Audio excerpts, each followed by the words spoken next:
Clark Arrington is a serious cooperator with a light touch.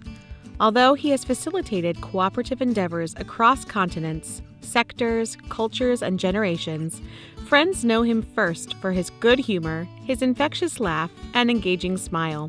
Clark is a cooperative pioneer by almost any measure. How he came to believe in the power of cooperatives and how he learned to put that power to work on behalf of the disinvested is a story to inspire future cooperators. Born in Philadelphia in 1947, Clark Arrington was raised in the small, tight-knit Black community of Lamont in Cheltenham Township, Pennsylvania. He attended grammar school in his predominantly white and Jewish town, where he once saw Dr. King speak at a synagogue. The breadth and diversity of his early friendships prepared him for a lifetime of building relationships across barriers of class, race, and geography. Clark's mother, Florence, who earned a master's degree from the University of Pennsylvania in 1946, resolved to provide her son with the best education available. She sent him to the Palmer Memorial Institute, a prestigious Black prep school in North Carolina. At Palmer, the children of Black professionals were taught from an Afrocentric perspective, learning about leaders such as Marcus Garvey, Booker T. Washington, and W.E.B. Du Bois, all powerful advocates of cooperatives. But it was Garvey's pursuit of economic power for Black people that set Clark on his career path.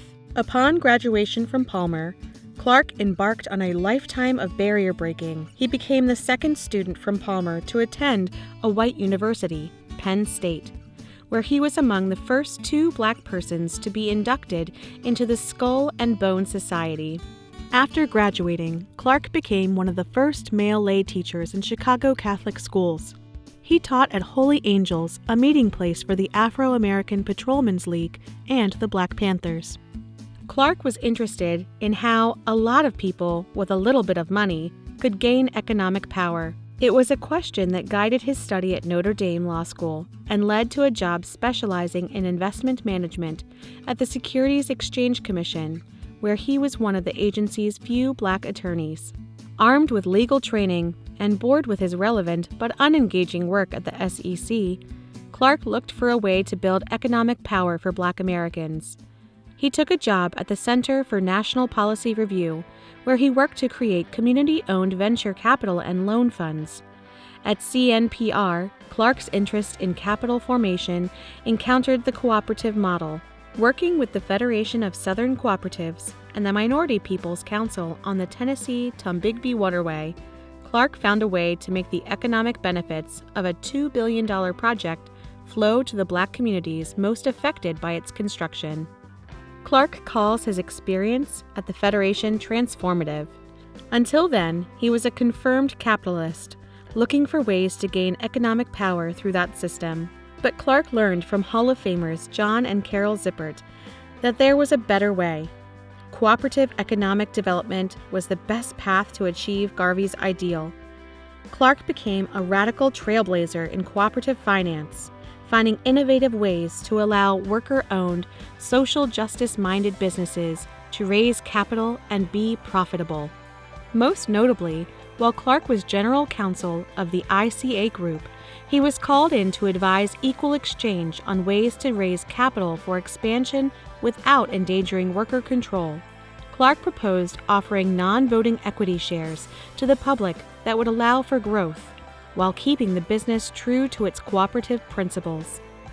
Called Class B preferred shares, the new financial instrument not only fueled the company's growth, but also revealed radical new possibilities for the relationship between investors and cooperatives. Known as a generous and open colleague, Clark has always been ready to share what he knows with emerging cooperators.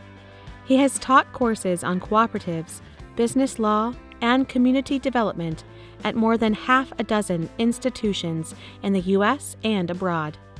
After creating a master's degree program in community economic development at the University of Tanzania, Clark was tapped to be country director of the African Development Foundation, where he supported the growth of multiple co-ops, one of which was a coffee cooperative started by David Robinson, the son of Jackie Robinson.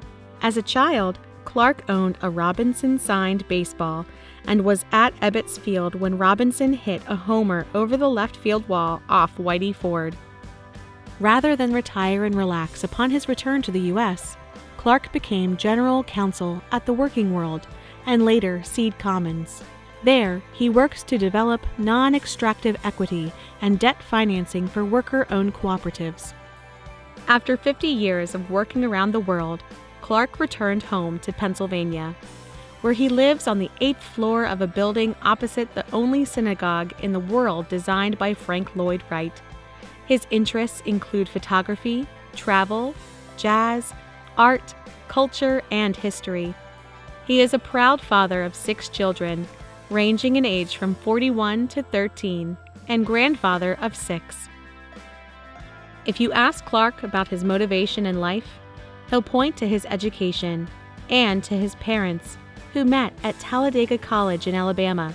Talladega was founded by funds left over from the resettlement of the repatriated Amistad captives. Clark argues if it weren't for the bravery of those rebels and the creation of that college, his parents would have never met, and therefore he would not exist. The connection has given him clarity about his purpose, a sense of mission to create radical change.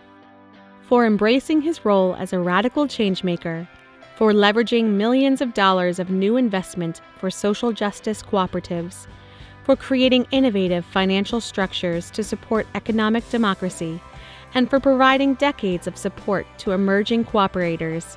We recognize Clark Arrington with induction into the Cooperative Hall of Fame.